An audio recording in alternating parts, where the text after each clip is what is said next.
When you answer the phone at work, the person on the other end of the line might be asking you a favor or a question. But the people you're about to meet find a crisis when they answer the phone at work every day, several times a day. They are the men and women who answer the calls that come into the statewide child abuse hotline in Albany. Good afternoon, Child Abuse Hotline. This is Mary Beth. How may I help you? For the past 13 years, Mary Beth Kennedy has been answering the phone just like that, taking information from someone on the other end who thinks or knows a child is in danger. Okay, now, do you believe the children are home alone now? No call is easy, but some are harder than the others. It's upsetting when you have them and they're crying and they're in fear and they're saying they're locked in a room or a closet, and it's very upsetting. Every day she answers 20 or 30 calls from people who either see evidence of or suspect child abuse.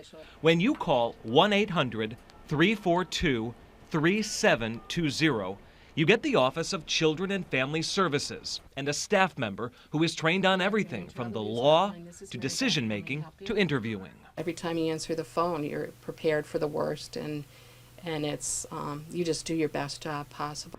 The Office of Children and Family Services allowed me to talk to some of the abuse hotline call takers here at its campus in Albany. The actual phone calls are answered not far from here in a secret location, and it's kept confidential for a few reasons. We take calls that can be very, very devastating to families, particularly those people who are being alleged subjects of those calls. The reason that our location is confidential is primarily to keep our folks safe. Unfortunately, there are people out there that would take out their frustrations on the people who are making those reports, not the people who made the calls, but the people, we are the bearer of bad news, so to speak. Brian Ishman is a hotline supervisor. He's constantly impressed by the work his staff does. What we do is not for the average person. What we ask them to do is interview people, knowing when the phone rings that it's probably not good news. It might be beneficial for you to call the police right away, or are you able to possibly go over there? Notes from the calls are written by hand. The calls are never recorded. And if you call, you are not required to give your name. The information you do provide will determine what happens next. Is there enough evidence to make a formal report and trigger an investigation at the local level? Mary Beth recalls the grandmother who mustered up the courage to call the hotline just a few weeks ago to report her daughter had been abused. And in speaking with her and in talking it out, she realized that she needed to make the call to us. And I reassured her that she was doing the right thing, and that by making the call we can get the help needed for her ex-husband, the child, and her daughter as well. Last year, the child abuse hotline at the Office of Children and Family Services took 307,000 calls for help. Few people are in a better position to offer a perspective on a key question. On the issue of child abuse, are things getting better or are they getting worse? Unfortunately, I can't say that they're getting better. What I can say is getting better is that people are willing to call us and give us an opportunity to help.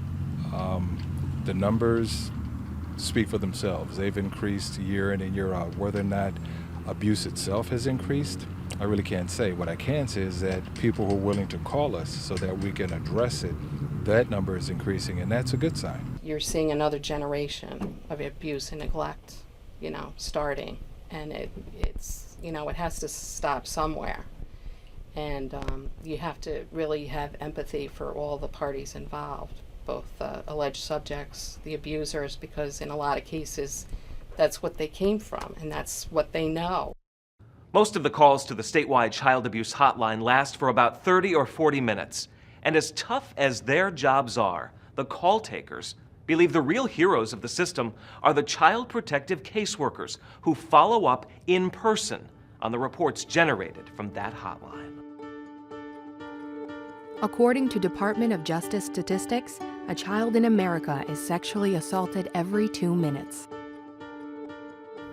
When allegations of abuse first came forward against Syracuse University assistant basketball coach Bernie Fine in 2002, Bobby Davis was 30 years old. In New York State, the statute of limitations for prosecuting a sexual abuse case had run out 7 years prior.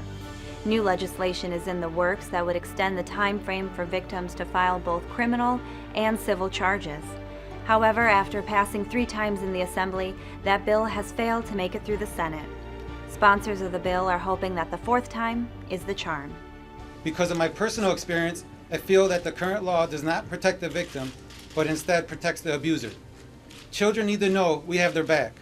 Our justice system needs to allow us to fight for our children and to stand up for them and by them, and so that they feel safe and feel confident to tell the truth and have access to justice. Earlier this year, Assemblywoman Margaret Markey joined Gloria Allred in Albany with 2 alleged victims of childhood abuse. The national attention gained from 2 high-profile university cases is adding new fuel to her efforts to pass her sponsored legislation, the Child Victims Act. We believe that perpetrators of child sexual abuse should not be able to abuse the trust of victims and then hide behind the statute of limitations. In New York, the current statute of limitations is 5 years after the abuse has been reported to the police, or 5 years after the victim turns 18. Markey's bill would extend the statute of limitations to 5 years after the abuse victim turns 23, giving the victim until age 28 to file criminal charges and a civil lawsuit. The bill has gained consistent support in the Assembly, but has struggled to find a sponsor in the Senate, preventing its ultimate passage. Many believe this is because of a proposed 1-year suspension of the civil statute, allowing alleged victims of sexual abuse to file civil lawsuits that would otherwise have been considered too old to pursue. It's a controversial aspect that Assemblywoman Markey believes is necessary. It is something we have to deal with as a society and protect our children. Research shows that 20% of children are affected by sexual abuse, that the trauma is lifelong, and that, for many victims, the 1-year window might be the only way to get justice. Similar laws passing in Delaware and most significantly California open the floodgates to thousands of new civil lawsuits, most targeting the Catholic Church. Proponents of the law say this will give voice to hundreds of alleged victims who, because of shame, embarrassment, and fear, could not yet come to terms with their abuse. They would now have a second chance to see justice served. Opponents say the provision would flood the courts with fraudulent claims, denigrating the system designed to help true victims. The world of youth sports has changed. It seems like every kid is now involved in an organized sport by the time they're just 5 years old. Well, this cultural shift has put adults in the middle of playtime and raised awareness about the role coaches and organizations play in the lives of today's children. This type of scene is becoming less and less familiar these days. Where kids once played primarily in unstructured environments, they are now joining organized youth sports groups at younger ages than ever before. Go, go, go, go, go, go, go! This means adult coaches are getting involved with kids at earlier ages than ever before. These coaches are creating adult relationships with kids that were once limited to family, close friends, and teachers.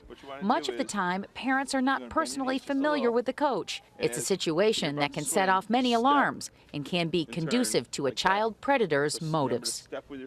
I think it can be a vulnerable environment for kids. A coach typically, if they're with children, should have very clear boundaries.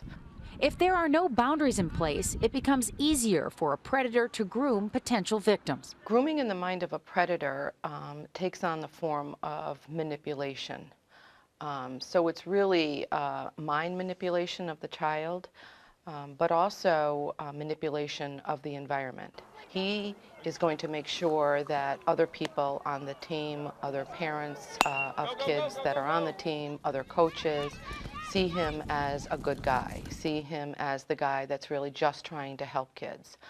And they are going to make it so that the environment around them is conducive for them to sexually offend. But it's a very different kind of grooming than you see as a coach who's actually grooming or teaching kids. We're going to play 3-on-3. As a coach, your intent is to groom the young person to develop appropriately in that sport skill, to groom them to relate to the team well, to groom them to make it possible for them to actually be successful at what they're trying to do.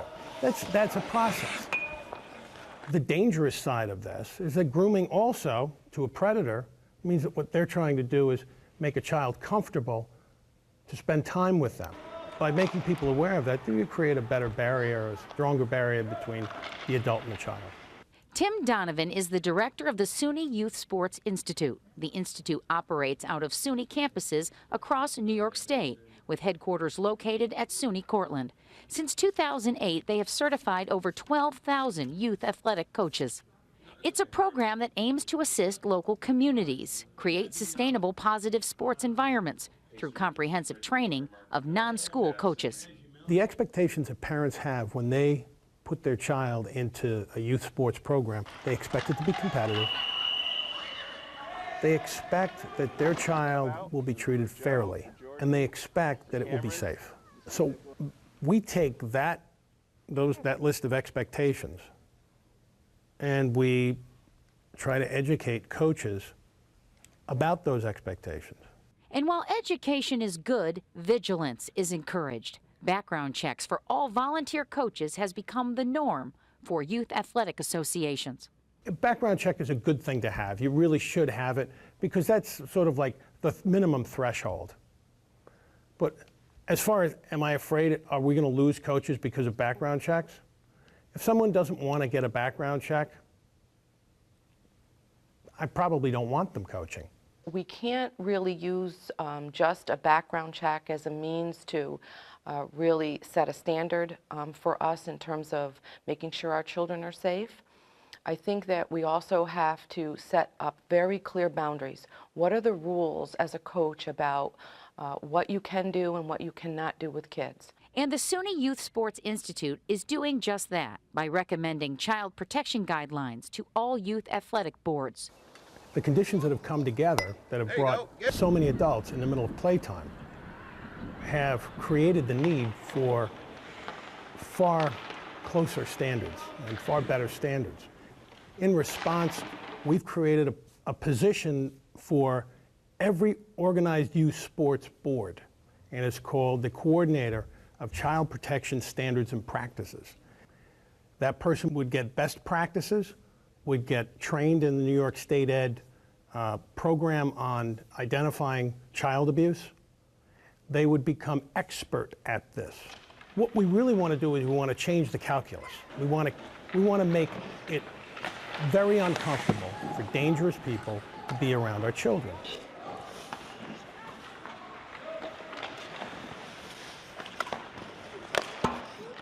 You can learn more about the SUNY Youth Sports Institute and the programs they've developed by visiting youthsportsny.org.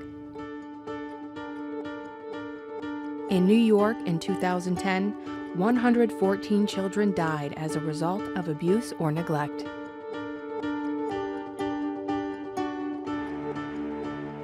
Joining us now to talk more about child abuse and how it can be connected to domestic violence is the Executive Director of Vera House, Randy Bregman.